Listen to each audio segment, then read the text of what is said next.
years and 6 months. And he prayed again and gave rain, and the earth brought forth her fruit. And one of the things you will notice in all those verses recurring is prayer. It's prayer. What is prayer? I like to define prayer from 1 Samuel chapter 1 verse 15. 1 Samuel chapter 1 verse 15. And my definition of prayer is pouring your heart to God, pouring your soul to God. The woman prayed and they said, what was happening? She said, I was just pouring my soul to God. One of the wonderful things about prayers is that you never will get so mature in your walk with God that you do not need to pray. And you never will be so immature in your walk with God that you will lose out of the benefit of prayers. Everyone who relates with God can benefit from praying.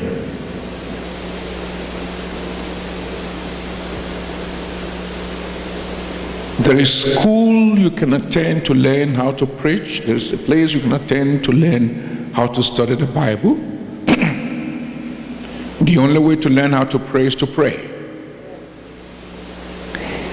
You can have a degree in Greek, in Hebrew, in Bible, in preaching, but there is no degree in praying. In other words, you never will become an expert in praying to a point that you do not need to pray anymore. So when it comes to praying, we're all learning, we're all growing, we're all learning more, and we're all growing more. We may not all be at the same level, but we all are somewhere along the line learning to pray. Wonderful. And it's good for me to say to you that prayer is the lifeline of our relationship with God. Prayer is the lifeline of our relationship with God. When you pray less, then spiritually you become lifeless. When you pray more, then spiritually you become more alive. So when you deny yourself praying, actually you are already taking spiritual life out of yourself. That's how great and that's how important prayer is. I'll leave with you 7 things that you need to know about the wonders of prayer, and I believe that will help you to pray more, because the more you pray, the more life you have in you. Number 1, God hears and answers prayers. God hears and answers prayers. In Psalm 65 verse 2, Psalm 65 verse 2, the description of God that we find there is that God hears prayer. God hears prayer. And it's wonderful that your Creator hears you when you talk to Him in prayers. He hears me when I talk to Him in prayer. In fact, in Jeremiah chapter 33 verse 3, Jeremiah chapter 33 verse 3, Jeremiah chapter 33 verse 3, the Bible says God Himself beckoned on us. On us, he said, ask me, and I will show you great and mighty things that you do not know. So I don't have to live in ignorance. One of the challenges we face every day, whether older people or younger people, is what does my future hold? What's there about my tomorrow? And here you find God saying, ask me. I'll do what? I'll show you. I'll show you. So you fear the future because you don't go to the one who holds your future to ask about the future.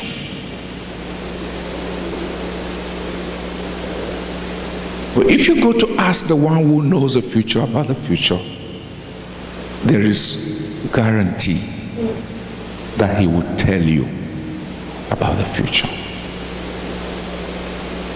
So you lose by not praying because you're not asking.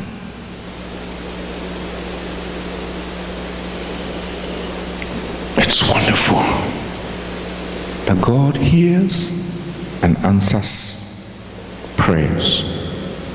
Number 2, prayer changes things. Prayer changes things. There is nothing that prayer cannot change. There is nothing that prayers cannot change. There is nothing that prayers cannot change. There is nothing that prayers cannot change. In 2 Kings chapter 20, 2 Kings chapter 20 in verse 5. 2 Kings chapter 20 in verse 5, you will find the story of a king that was told he will die. He actually was sick. Hezekiah was the name. He was sick. And I think the last thing a sick person wants to hear is, you're going to die. You don't tell people they're going to die. That in itself is killing.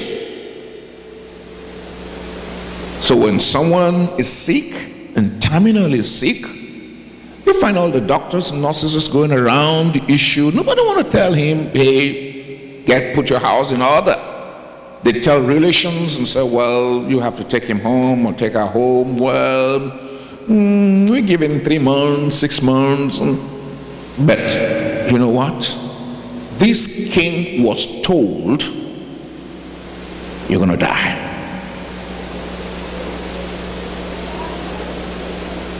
And the prophet who told him didn't wait there to sympathize with him. He just told him, you're going to die, and then he went his way.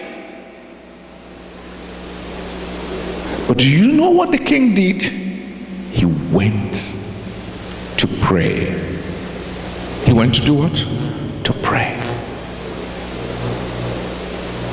And when he prayed, look at what God said to the prophet. Can we read that together?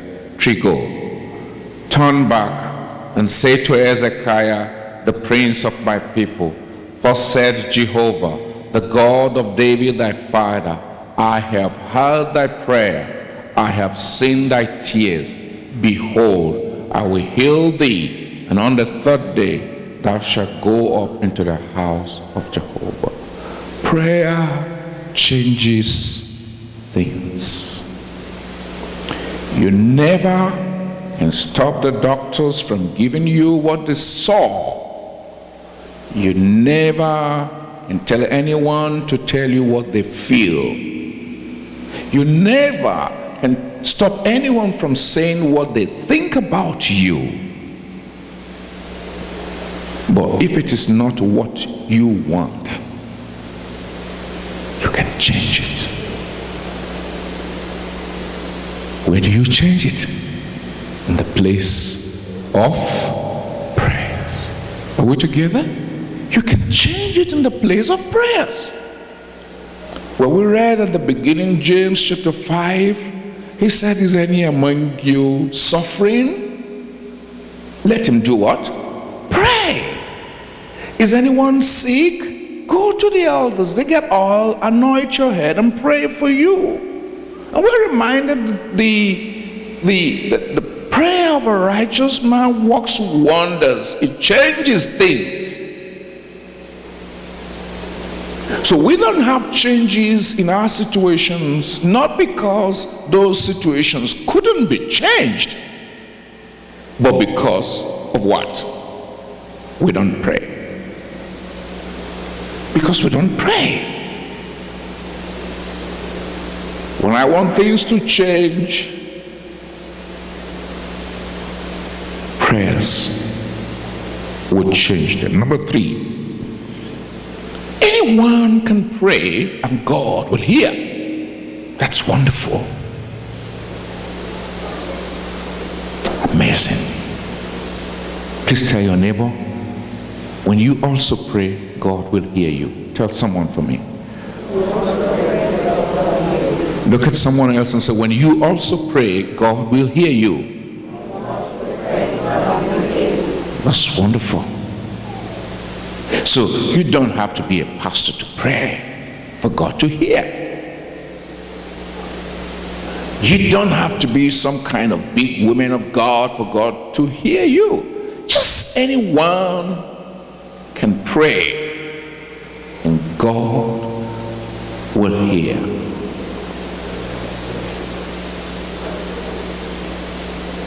Acts of Apostles chapter 9.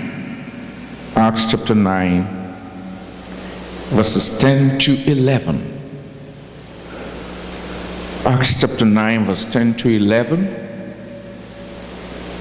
We find the story of Saul, who later became Paul there. He prayed. But what's amazing about Saul was that he was a very naughty man, very stubborn, very difficult.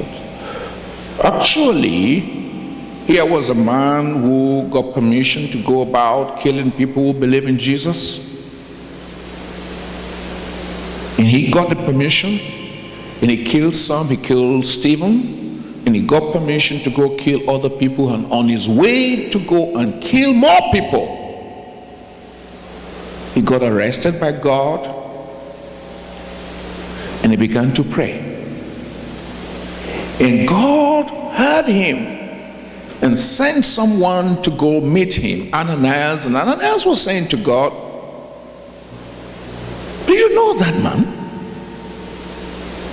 It's a killer. He killed your people. You hear him? Very stubborn person. Do you know he was coming here to kill all of us?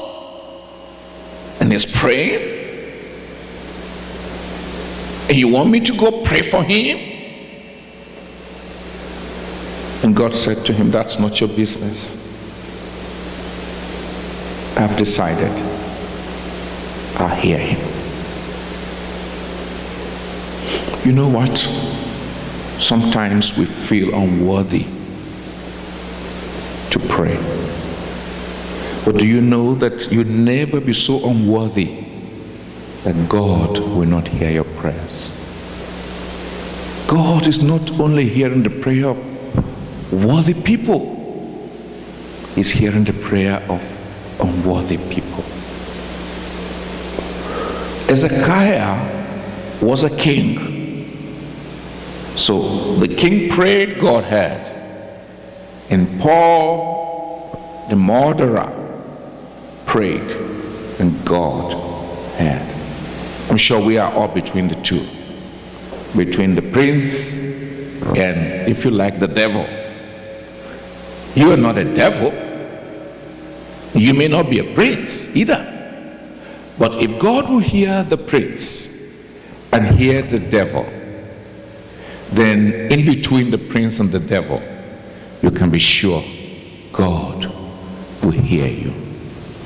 Please tell your neighbor for me again, you also can pray and God will hear you.